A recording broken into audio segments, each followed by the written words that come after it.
So the first thing we want to do is just open our web browser and type Visual Studio, and we'll see here that there's a download button, and if not, you can find the downloads link down below. Click that, and we'll go to the downloads page. You want the free community edition. And while we're waiting for that installer to download, you can scroll down and see all the different things you can do with Visual Studio. You can program in C++ with .NET, with JavaScript, with Node, Python, etc. There's all kinds of things you can do. We'll mostly be using .NET. So once it's done, you can click the Show in Folder button to see where that installer is. Then we'll go ahead and close this browser window and double click this to run the installer. And yes, and we'll wait a second. And when this runs the first time, it may require you to sign in. So we'll hit continue, but actually first it's going to download a bunch of stuff. So you'll probably want to go ahead and take a break while you're waiting for this to download, depending on the speed of your internet. Once that part of the download is done, you'll see this screen. There are a bunch of things you can pick here, and we are going to choose .NET Desktop Development. You can see that there are other options, and as you select those options, you'll see that this total space required increases. So if I pick this one, you can see the total space went up to 17 gigabytes. And you can click and install any of these things you want, depending on what you think you might be interested in one day, but you can always add them later. All we need is the .NET Desktop Development. So I'm going to uncheck this and then go ahead and click install. And once I do that, it's going to start downloading a whole bunch of stuff, and that's going to take a while. So once that download's finally finished, I will have to sign in. You can probably click skip this for now and it'd work, but it's probably going to keep bugging you to sign in. So I'm going to go ahead and sign in. I'm going to choose my school account, and I'll just sign in with my University of Cumberland's email and do the authentication stuff that it requires. So once that's finally done, it will take a minute to load everything, and waiting for that, and just wait, almost done waiting. And now it gives you this setup thing. You can pick what type of development settings you want. We will be using Visual C# the most, but I always leave mine set to the general setting. So if you want to follow along with my example videos, you may want to leave it there. And then I'll just click start. And then we have this screen that opens up. And so this is the screen that we'll see when we launch from now on. But I'm going to go ahead and quit and start from the beginning. Okay, so now that you have Visual Studio installed, the next step is to create a program. And to do that, we're going to go down to the Start menu here. And it should show Visual Studio here in your recommended list because you just installed it. But if not, you can just search for Visual Studio and it'll find it here. And that launch screen will come up. And it gives you a bunch of different options. It shows recent projects over here, and it shows you the ability to create new projects in different ways. We're going to select Create a New Project here at the bottom, and it will give you a bunch of different options. And for our purposes today, we're going to choose Console App. Console App is a way to just run programs that primarily input and output text. Later on, we'll be doing some more visual apps using Windows Forms and WPF.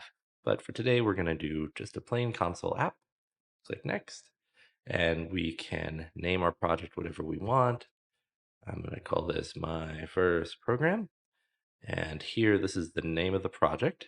This is the directory or location on your computer where the project folder is going to be stored.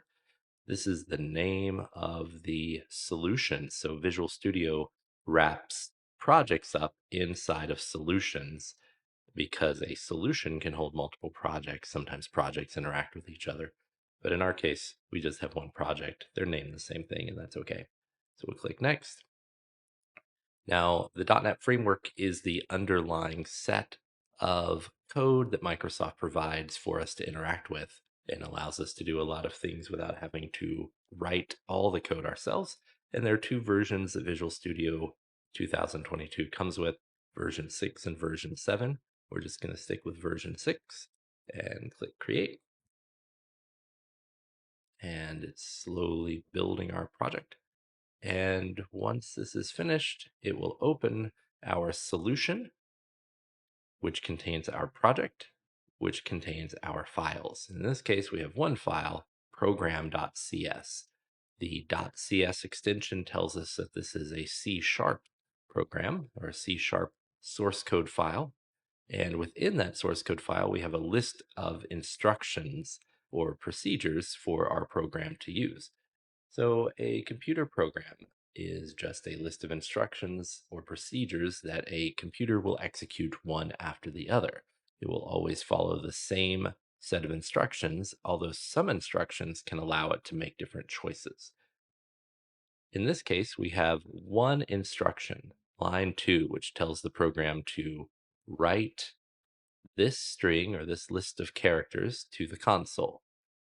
Line 1 is a comment. You can see it's written in green and it is prefixed by these 2 forward slashes. Anytime we have forward slashes, it's a comment. Any other blank lines or extra spaces we refer to as white space, and they do not affect the program at all. The computer ignores it. So just to test that this is working okay, you can see there's this green arrow here that's filled in and a green arrow that's not filled in. These are two different ways to run our program. And today we're just going to use the empty arrow. So we click that and you can see a console window appears with the output of our program followed by a message saying our program ended with exit code 0. Exit code 0 just means everything was okay. And then we can press any key to close that window. So if we change the output here, we can say, hello world, I love this program so much. And then we run that again. We can see that our output has changed to reflect our new message. Okay. Now again, these messages happen one after the other. So if we copy that and paste it, we can execute that program that's got two output messages. And we can change the second output messages to say most of the time. And you can see that that changes in the output. Now, if you're wondering what this other button does, this is the debugger mode for running, and that allows us to do a couple of neat things. So if I run it without doing anything else, it just seems to take a little bit longer. It has a bigger output message at the end. So one of the things we can do with the debugger, though, is we can use what are called breakpoints to help us understand what's happening in our code. So to make this more obvious, I'm going to add a couple more lines of code here. And let's add a line. This is line 3. And I'm going to add, and we'll just copy and paste that a couple times. Like that. And we'll just add some spacing here. Now, what we can do is we can go over here to the margin. And over here, some people call this the gutter. In the gutter, you can see these little gray circles appear when I hover over it. And if I click, say right here, this adds what's called a breakpoint. And when I run the program normally, that doesn't do anything. But if I run the program with the debugger, then what will happen is the program will run until it gets to this line, and then it will pause. And you can see this line has now been highlighted. And if I show my console, I can see that the first two lines have executed, but then the program has stopped here to pause. And down here in the, or up here in the debugger controls, I have a bunch of different buttons that let me interact with the program while it's running, and a bunch of different tools that tell me things about the program in different places. So this button, the step over button, means to execute the current line and go to the next one. So if I click that, you can see it goes down to the next line. And if I look at my console again, you can see that line 3 has printed. And then if I skip over that line, it will have executed that next statement. And so I can use this tool to go step by step through a program to see exactly what it's doing. And then once I reach the end, the debugger exits and says the program is completed. So I can use the debugger tool with breakpoints to step through a program step by step to find out exactly what's happening. So to remove a breakpoint, just click on it again and it disappears. Okay. All right, so now this type of programming is called procedural programming. It's a whole list of procedures that execute one after the other. But this class is Intro to Object-Oriented Programming, and we are going to learn how to use objects in our programs. Objects are a way to group specific sets of instructions and properties and methods into containers that we call objects, which represent usually real world constructs. So, for example, we might have a car object, and maybe we can tell the car to drive, or we can ask the car how many doors does it have, or what is its gas mileage. It's a way to group the program into meaningful units of information. And to start out, what we're going to do is we're going to delete this file that it created for us. Turn that volume down so we don't go deaf. And then we are going to just go up here to our project, and we're going to right click, and we're going to say add new item. And when you first see this new item screen, it will probably look like this, and it'll just say, what do you want to call your new item? But we want to add a specific type of item, so we're going to show all the templates, and there are a bunch of different things we could add, but we want to add a class. We want to make sure this is a C# class, and that should be the default.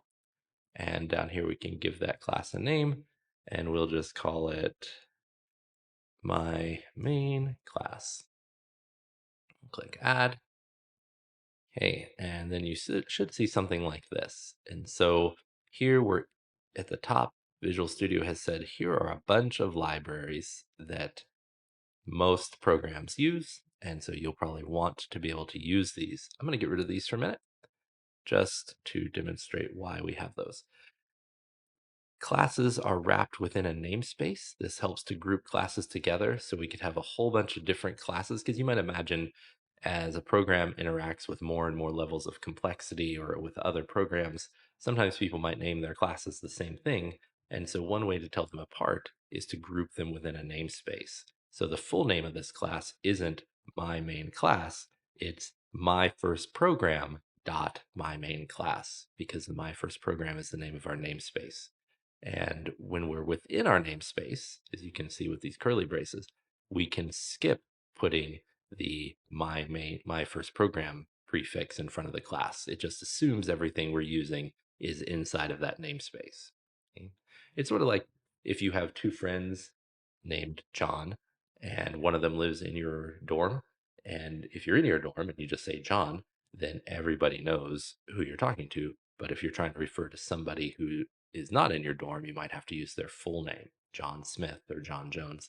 And so that's how namespaces basically work. There's an assumption that if I'm within these braces, if I'm referring to this name, it's the one that belongs to this namespace. Okay, so now that we have a class, one of the things that's different is we can't just have a bunch of program statements execute. We have to group those statements within what are called methods. A method, or sometimes people will call them functions, a method is the thing that contains our set of instructions. It's an executable block of code. And so now there's a special method that we have to use. Every program has to have this one special method, and it's got a kind of a weird name. And so it's static void main, and the main has to be capitalized. And then we put curly braces here. So we'll talk more about what static means, but it's basically a way to attach the method to the class so that Visual Studio can find it and run it first. This is the very first method or block of code that will run in our program, and it's called main with a capital M. And then void means that our method does not return anything. Within this block of code, you'll notice every block is offset again by these curly braces. So our namespace, everything in these curly braces is part of our namespace. Everything within these curly braces is part of our class. Everything within these curly braces is part of our main method. And so here, You can say system console, and it tries to autocomplete for us. So we'll just hit tab to fill that in. I'm running in a class now. Okay, so we have this statement, and when we execute this code, everything works just like it did before. It outputs that code. So you may be wondering, why go through all this trouble to have this same result? And the reason is, for very simple programs, we probably wouldn't. But for more complicated programs, having one big file or even a couple of big files where it's just a huge list of instructions can get very unwieldy and very difficult to add new features to, or to figure out why things aren't working. And so having classes allows us to break our program up into smaller chunks that are more manageable, right? And so this is our structure that we're going to be using for our basic programs. We have this statement within a method, within a class, within a namespace.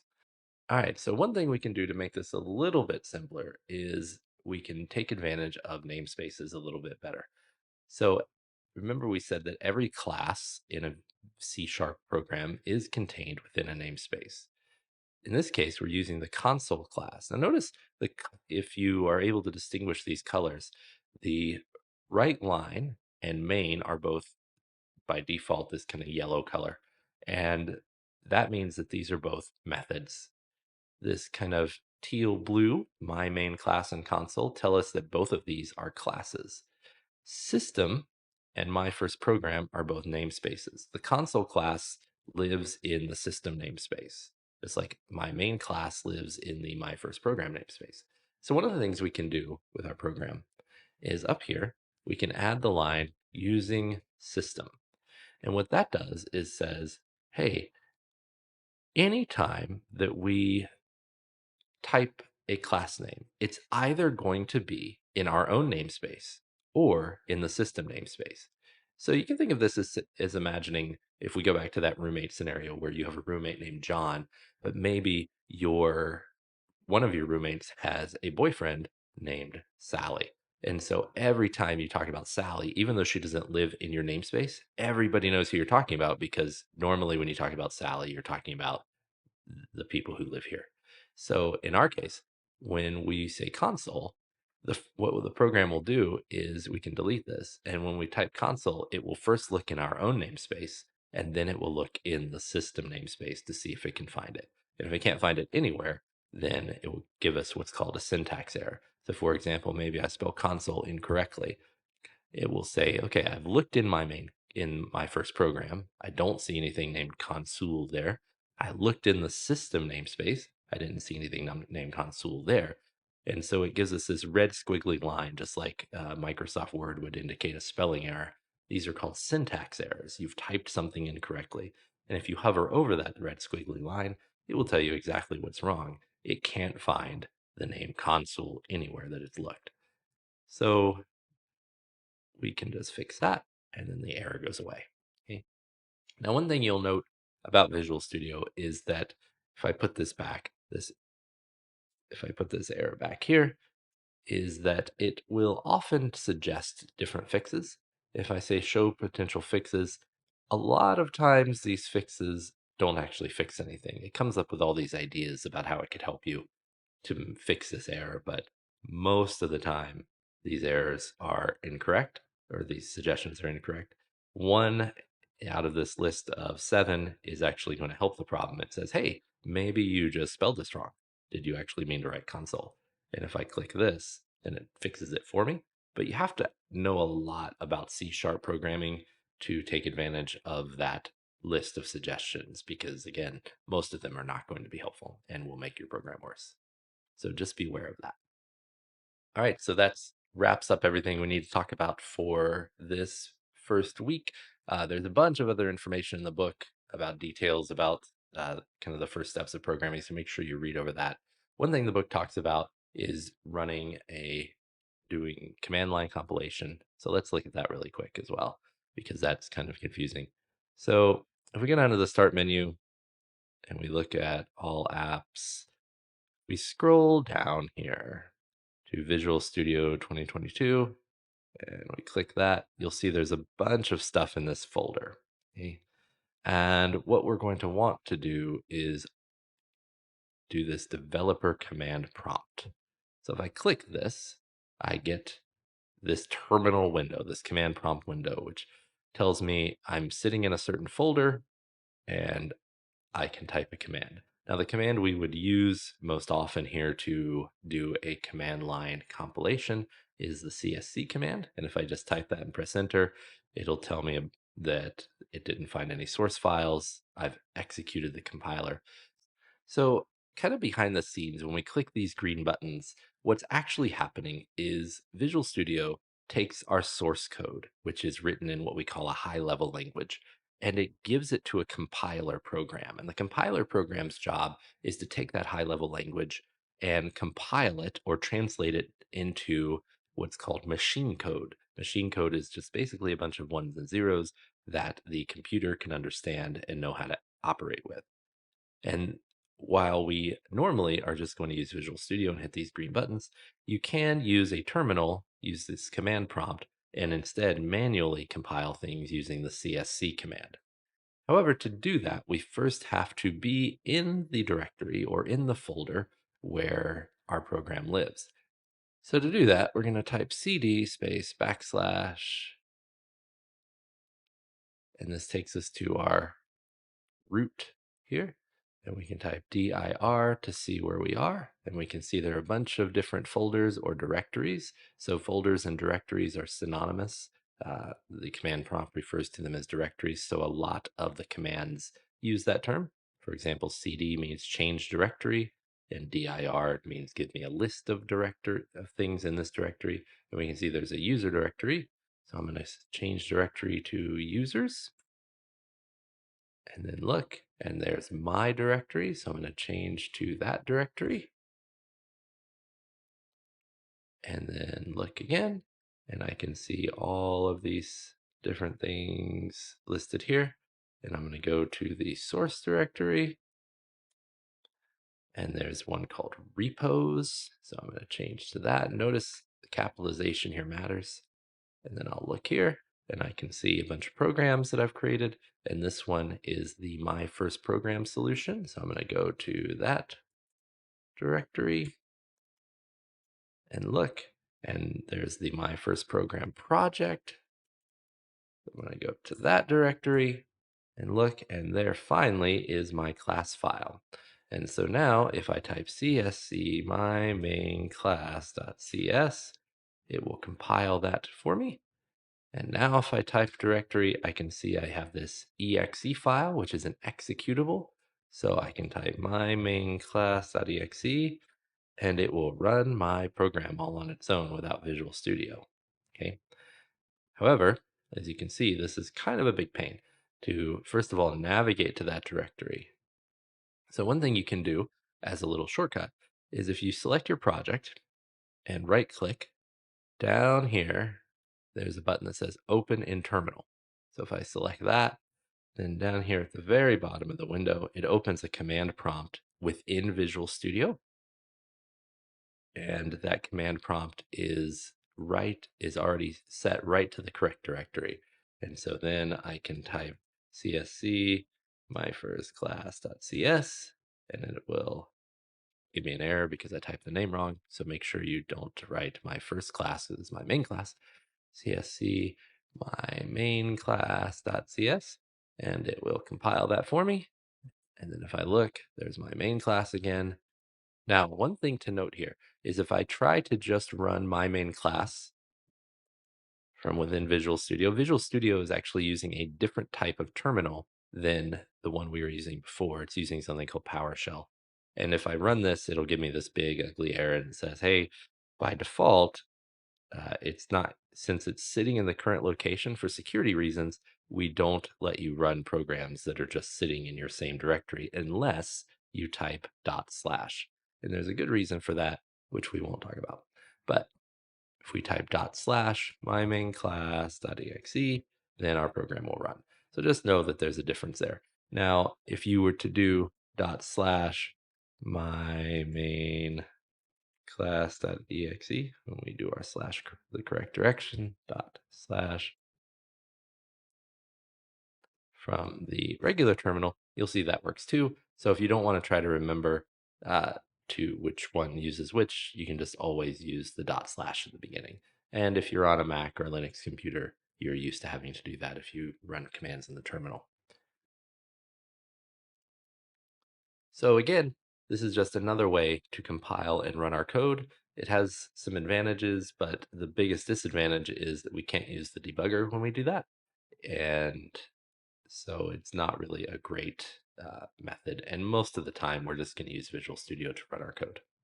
So if we want to close that terminal, we can just click that X button there, and then click this little pin to drop that window down. Now you'll notice we now have our executable file sitting in our project folder. And if we want to get rid of that, we can just right click and select delete and say, okay.